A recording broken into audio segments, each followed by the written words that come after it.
Hello Cancer, great to have you here. My name is Shauna. Today's reading is a general love forecast for November 2025. As always, take the messages that resonate and release anything that doesn't. Don't forget to like and subscribe to stay connected with upcoming readings. Let's see what's headed your way, Cancer. Feeling coming out here, and this is going to serve as your overall spiritual advice. A need to look at things in a situation from a different vantage point so that you can come to a clearer understanding as to where you stand in relations to other people, why other people are not doing things the way that you would do things, and why your communication overall with another person might be contentious or difficult. And so the need to kind of step outside of our shoes, put ourselves in other people's shoes to understand, all the things that they've been through. It's like walking a mile in somebody else's shoes so that you understand the person that they are and how, their life experiences have kind of created the person that they are right now. And I feel like for a lot of you, your ability to sympathize, your ability to empathize and to understand another person is very immense and very, very deep.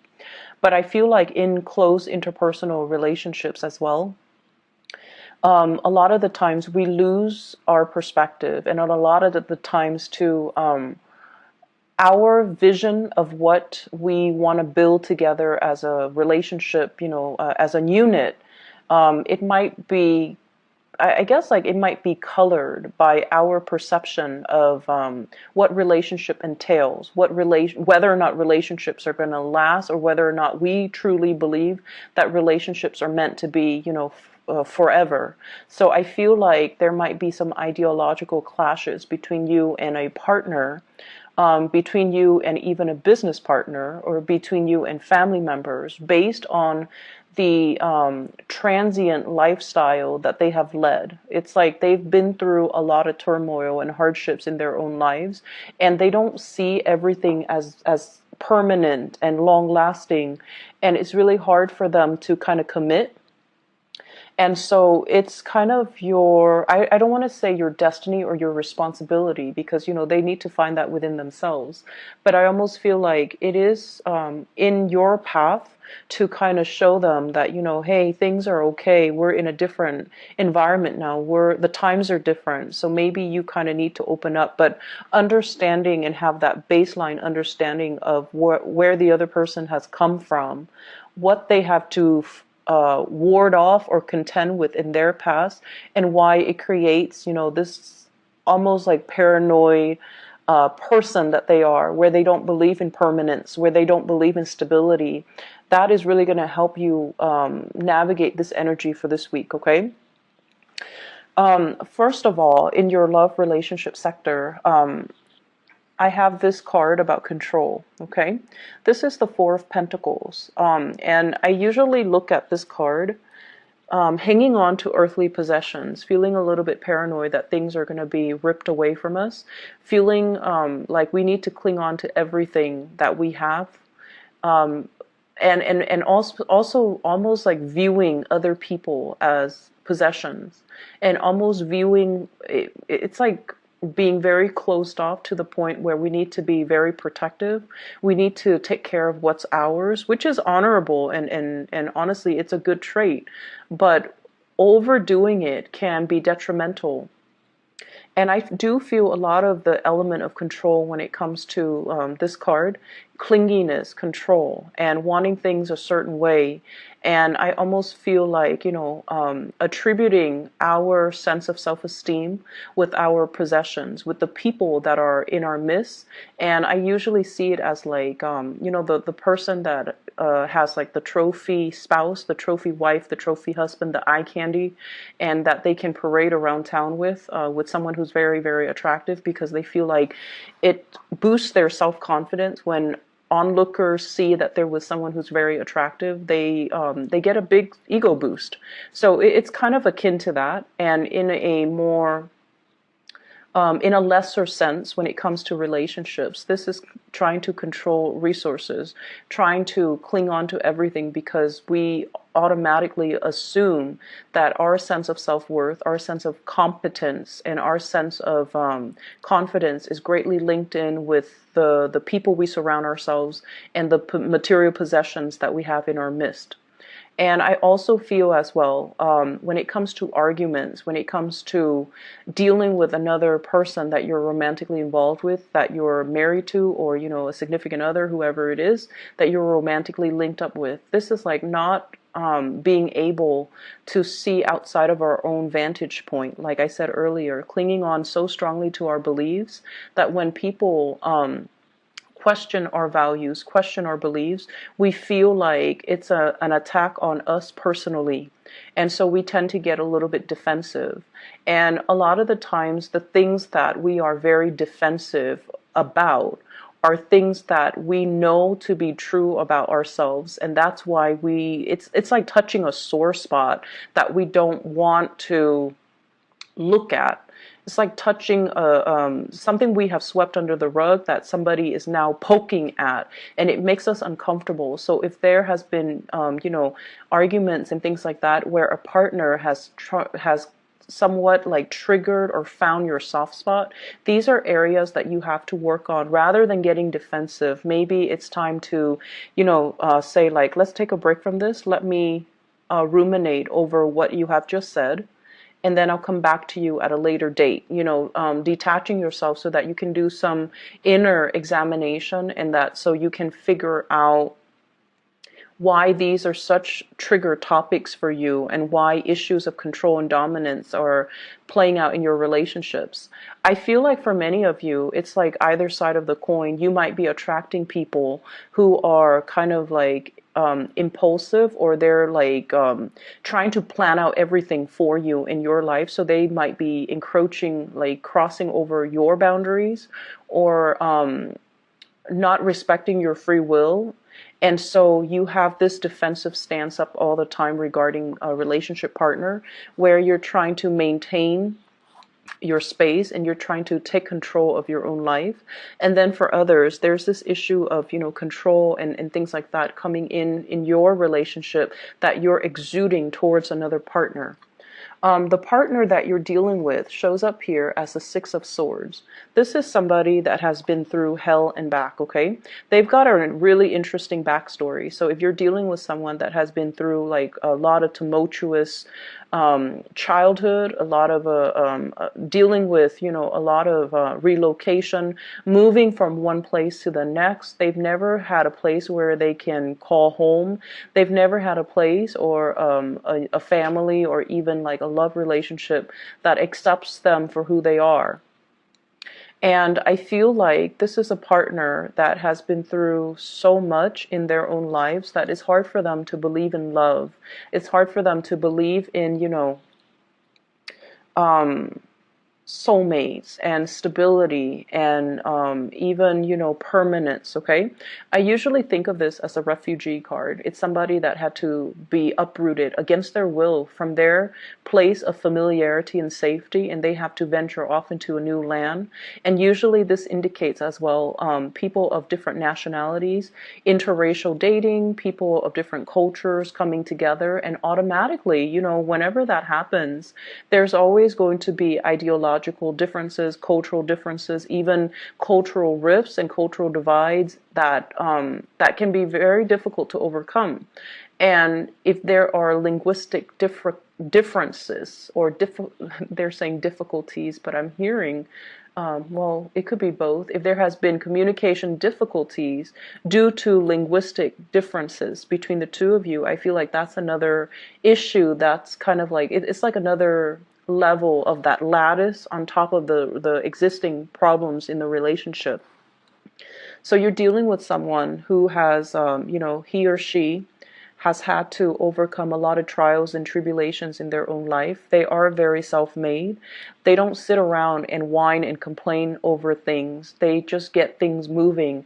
And I almost feel this need for someone who you're involved with. They're constantly moving so that they don't have to process things, so that they don't have to feel things, because their emotions can be so overwhelming. If they took the time to really, see a therapist or to really vent, it's like it would open up a floodgate of emotions, and they're not really ready to do that. So you're dealing with a partner who might be very broken, very injured. They're moving away from that. They're sailing away from it, and they're coming into calmer waters, and they definitely feel there is a lot of safety with you. They definitely feel like there's safety, there's a purpose, and they're trying to build that permanence with you. So rest assured that you're with someone that's not going to be leaving, and you're with someone that finds the comfort and home in you.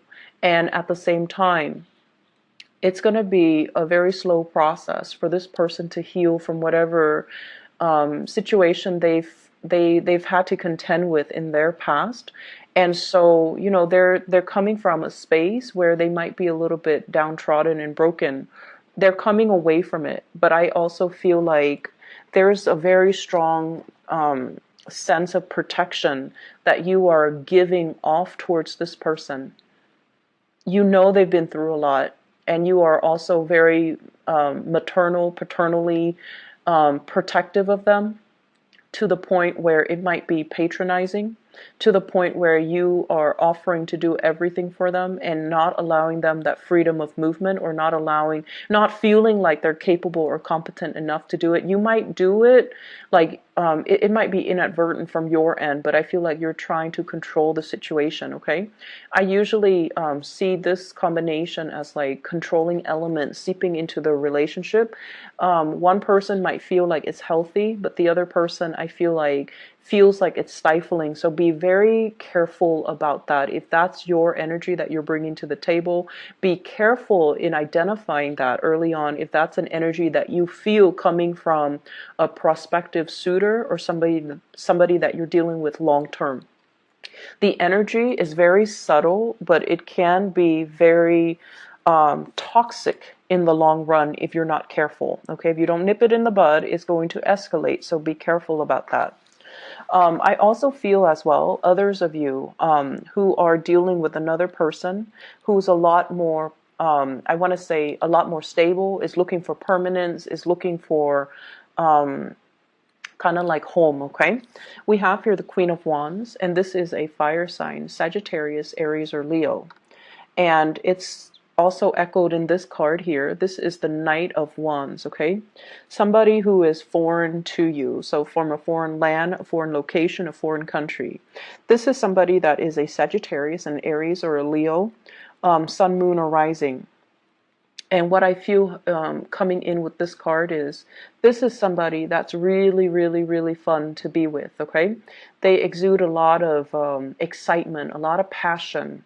There could also be a lot of chemistry between the two of you. And the energy is really, really strong. They're very proactive. They get a lot of things done in their lives. They're kind of on top of this hill, like, I've made it. I'm now scanning around for a suitable partner, but somebody needs to be on my level.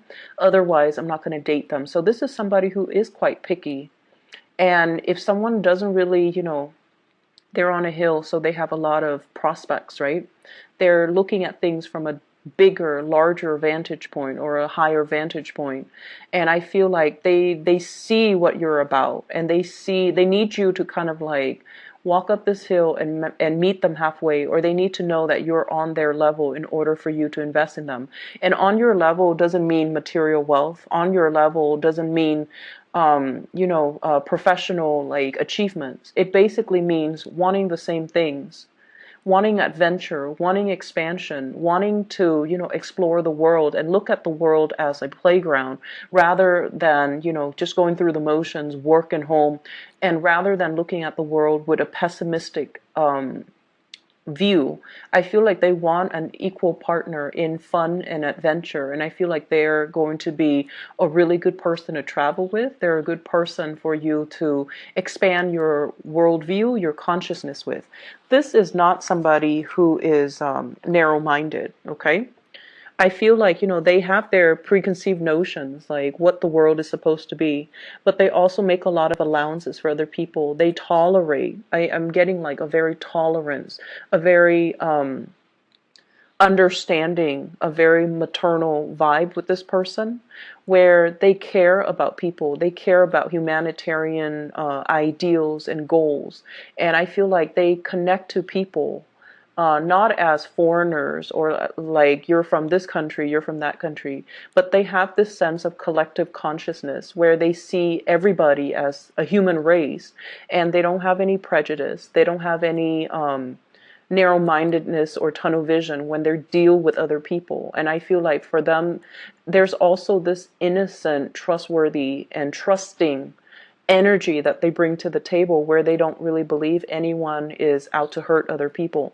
So you might think it's naivety, but I feel like it's more giving everyone the benefit of the doubt. So you have someone that is really, it's like providing a breath of fresh air in your life and a fresh perspective.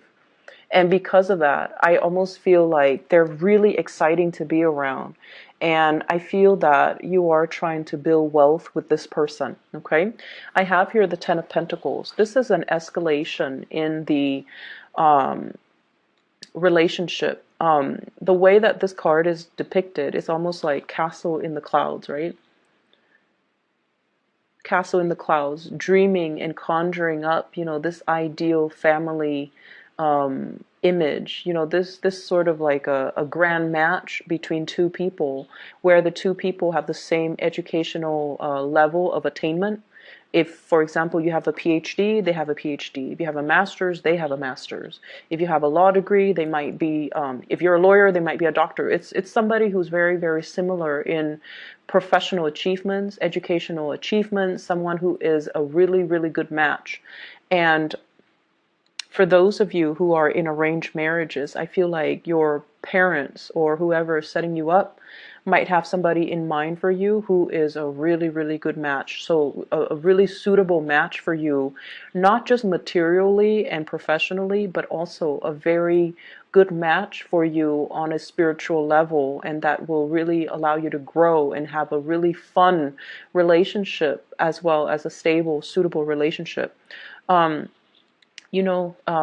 When I look at this card, I think about royalties and how back in the days, people kind of like, it's like a political marriage.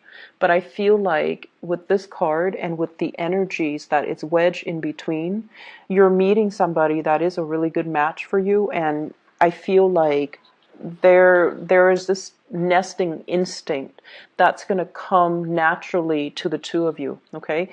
Nesting instincts, people assuming their specified gender roles. So even for same-sex couples, it's almost like one person will step up and assume the feminine role, the other person will automatically then assume the masculine role. So whatever that means to you in every relationship, even same-sex relationships, we kind of need to embody the yin and yang energy in order for the energy to flow well.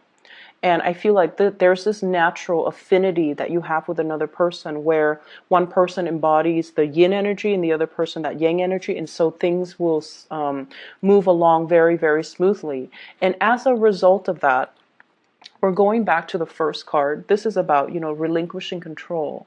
This is about allowing your partner the freedom and also the opportunity to step up and, take control of situation, or also allowing, the natural flow of who's in control and who's relinquishing, just allowing that to naturally calibrate between you and another partner rather than forcing a connection, rather than, having it a specific way.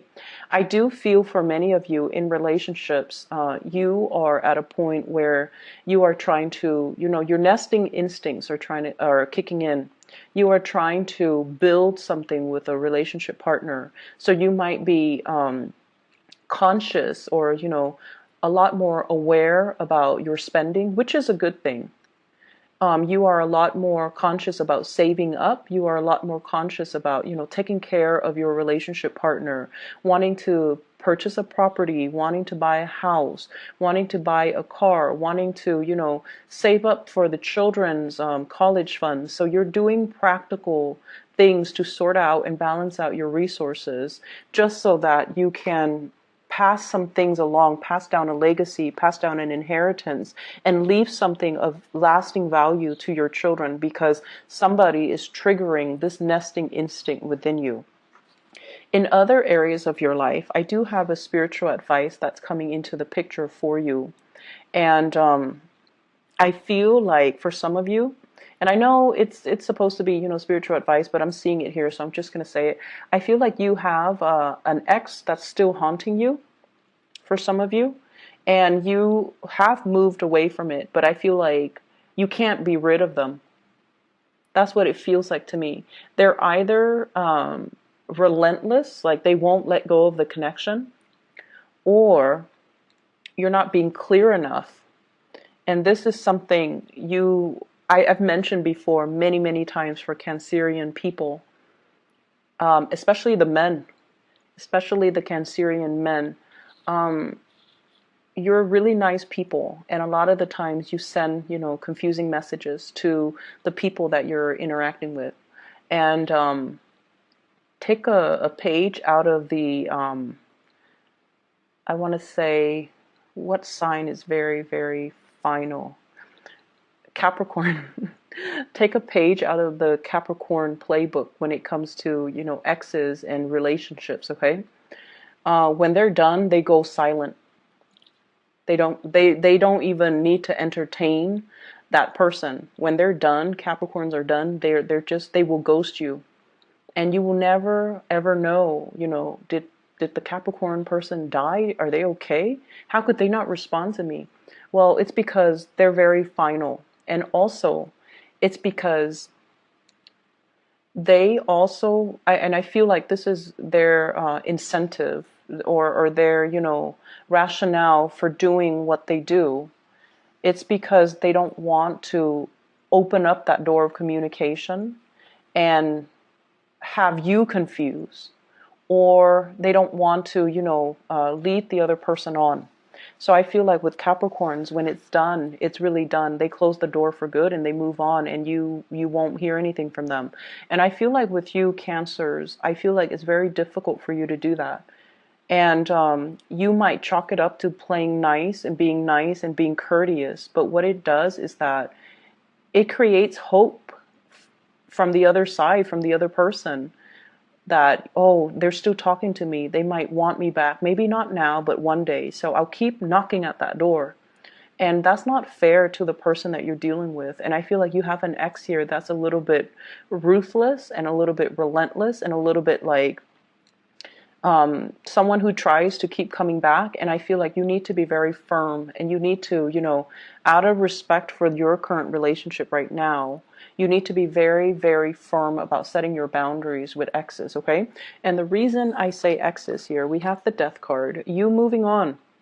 You've already decided you're going to move on. You've already physically, emotionally, mentally moved on, and somebody's coming knocking. Someone who still carries a torch for you. Someone who might have had like a very passionate one-night stand, fling, relationship, even marriage with you, and they're relentless. They're pursuing you, and they don't even have to be a fire sign. I just feel their energy floating around you, and I feel like, first, you were stuck in limbo, waiting on this person, waiting for things to get better.